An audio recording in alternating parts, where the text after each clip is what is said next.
আসসালামু আলাইকুম everyone, welcome করছি আমার নতুন আরেকটা ভিডিওতে। আজকে বানিয়ে দেখাবো চিকেন কাবাব। চিকেন কাবাব বানানোর জন্য প্রথমে 200 গ্রামের মতো চিকেন, 1 পিস পাউরুটি, রসুন, একটু আদা বাটা, 2টা কাঁচামরিচ, একটু লবণ দিয়ে ব্লেন্ডারে দিয়ে খুব ভালো করে ব্লেন্ড করে নিব। ব্লেন্ড করে ছোট ছোট করে গোল গোল করে ব্রেড ক্রামে গড়িয়ে হালকা তেলে ভেজে নিব।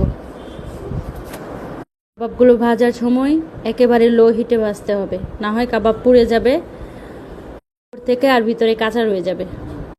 ব্লেন্ডার জার থেকে মিশ্রণটা নামিয়ে আমি একটু গোলমরিচের গুঁড়া অ্যাড করেছিলাম একটু ঝাল ঝাল হওয়ার জন্য।